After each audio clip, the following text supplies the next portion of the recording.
ছয়টা কথা বলবো। বলেন সবাই কয়টা? এক নাম্বার, আয়াতুল কুরসি কোরআনের সবচেয়ে মর্যাদাপূর্ণ আয়াত। দুই নাম্বার, আয়াতুল কুরসি কোরআনের প্রধান আয়াত। তিন নাম্বার, আয়াতুল কুরসির জিহ্বা আছে, দুইটা ঠোঁট আছে। চার নাম্বার, আয়াতুল কুরসির তাফসীর সংক্ষিপ্ত। পাঁচ নাম্বার, আবু হুরায়রা রাদিয়াল্লাহু তাআলা আন এবং এক চোরের সাথে বুখারীর বর্ণনা থেকে আমরা প্রমাণ করব একটা ঘটনা ঘটছে। চোর আবু হুরায়রা রাদিয়াল্লাহু তাআলা আনহুকে আয়াতুল কুরসির আমল শিক্ষা দিয়েছে। ছয় নাম্বার, ফরজ নামাজের পর আয়াতুল কুরসি পড়ার কি লাভ। এই ছয়টা অংশ শেষ হবে, হুজুর ইনশাআল্লাহ এসে যাবেন, আলোচনা শুরু করবে। আল্লাহ আমাদের সকলকে ধৈর্যের সাথে আলোচনাগুলো শোনা, বলা, আমল করার তৌফিক দান করেন। এর মাঝে একটা কথা, আমি আলোচনায় থাকি, হুজুর আলোচনায় থাকে, যেই থাকুক, মাগরিব এশার নামাজের আগে মুহতারাম আলী হাসান উসামা হাফিজাহুল্লাহ আলোচনায় ছিলেন। নামার সাথে সাথে দেখলাম আপনারা আমার দিকে তাকাইছেন, কাজটা ঠিক করেন নাই। উনি আলোচনা করতেছে, ওনার দিকে আপনারা তাকায় থাকবেন, কে আসছে এটা দেখা দরকার নাই। তাহলে যে আলোচনা করবে ওনার দিকে তাকিয়ে থাকবেন। এর মাঝখানে যে অন্য দিকে তাকান, এই তো আপনার কিছু আলোচনা ছুটে যায়। আমার কিন্তু কিছু নিয়ম আছে, আপনারা যারা আলোচনা শোনেন, হঠাৎ আমি জিজ্ঞাসা করি, বলেন কি বলছি এখন, এটা বলে ফেলি। এই জাতীয়, এই জন্য এটা করবেন না, ঠিক আছে না? যে আমাদের অলিপুরি সাহেব হুজুর যখন বয়ান করে, হুজুর তো জানেন কিভাবে বয়ান করে, মনে হবে ক্লাস করাইতেছে। এখন হুজুরের বয়ানে যদি ওই দিকে তাকান, হুজুর মাঝখান দিয়ে যদি বলে, বলেন তো কি বলছি, পারবেন। তো এইটা কি হলো? এই জন্য যেই আলোচক আসরের পরেও যদি কেউ আলোচনা করে, বাস ওনার দিকে তাকায় থাকবেন। জোহরের পরে কেউ আলোচনা করে, ওনার দিকে তাকায় থাকবেন।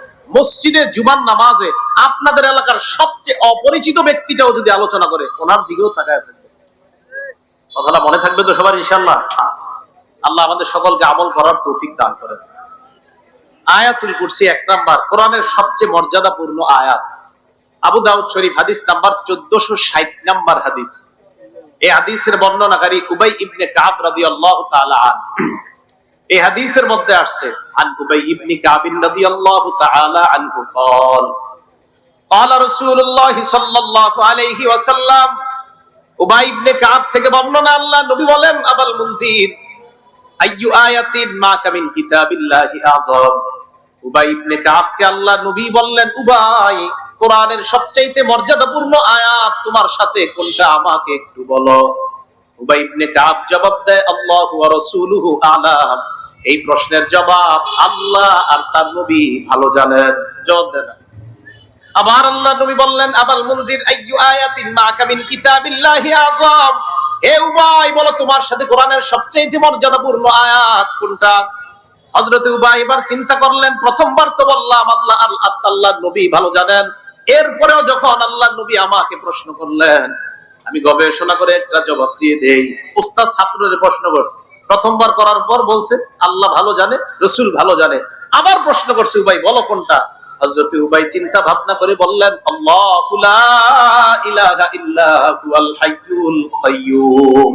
ইয়া রাসূলুল্লাহ, আমার কাছে মনে হয় আয়াতুল কুরসি হলো কোরআনের সবচেয়ে মর্যাদাপূর্ণ আয়াত।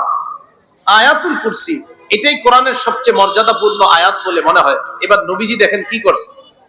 উবাই ইবনে কাব বলেন, আল্লাহ নবী যখন আমার মুখে শুনলেন আয়াতুল কুরসি কোরআনের সবচেয়ে মর্যাদাপূর্ণ আয়াত, আমি যখন বললাম, দরবা ফি সদরি, আল্লাহ নবী আমার বুকে এইভাবে মৃদু আঘাত করলেন। মানে এটা কেন, শাবাশ শাবাশ, হ্যাঁ তুমি ঠিক বলছো, সুবহানাল্লাহ, এইভাবে শাবাশ শাবাশ বলছে, আর তুমি সঠিক বলছো উবাই। এই যে তুমি জবাবটা দিলে আয়াতুল কুরসি, এটা সঠিক। নবীজি শেষে দোয়া করলেন, লিয়াহনি লাকা আবাল মুনজির আল ইলম। উবাই, তোমার ইলম যেন তোমার জন্য আনন্দের কারণ হয়ে যায়।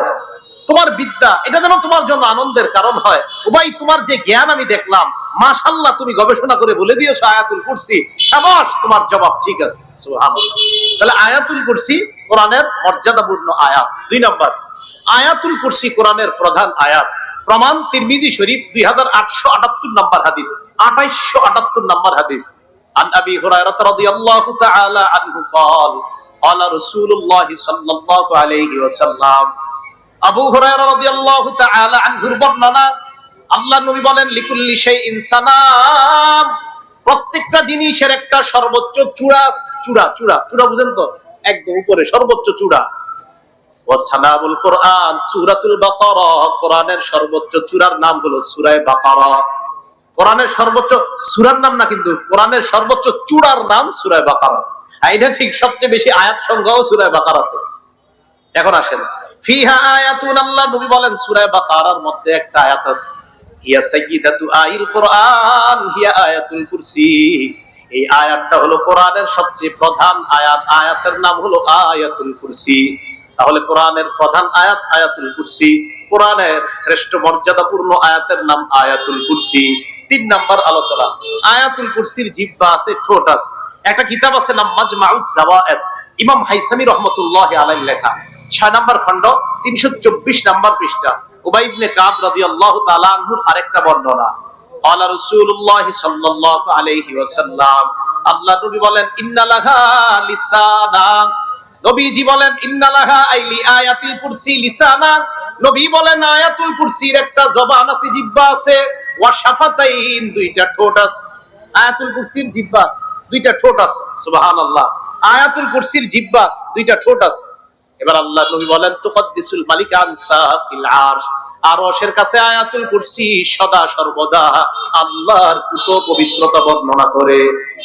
আয়াতুল কুরসির জিহ্বা আছে, দুইটা ঠোঁট আছে, আরশের কাছে থাইকা সদা সর্বদা আল্লাহর পবিত্রতা বর্ণনা করে। ভাইও কিছু মনে করবেন না, আলেমরা ছাড়া অন্য কারা কারা আয়াতুল কুরসিটা পারেন? মাশাআল্লাহ, আল্লাহ সবাই শিখে নিয়েন, আল্লাহ তৌফিক দান করেন। আয়াতুল কুরসিটা আল্লাহ সবাইকে শিখে নেওয়ার তৌফিক দান করেন। 4 নাম্বার আয়াতুল কুরসির তাফসীর, সংক্ষিপ্ত তাফসীর শুনেন।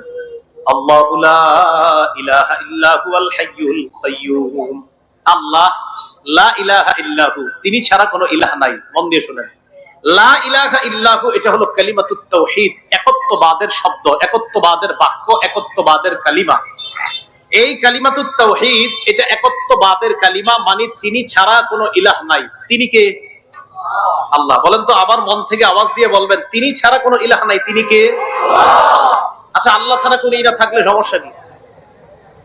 আল্লাহ ছাড়া কোনো ইলাহ থাকলে সমস্যা কি? সমস্যা আছে। কোথায় আছে? এটা আল্লাহ কোরআনে বলছে। কি সমস্যা? সূরা আম্বিয়ার 22 নম্বর আয়াতে সমস্যার কথা আল্লাহ বলছে, লাউ কানা ফীহিমা আলিহাতুন ইল্লাল্লাহু লাফাসাদাতা।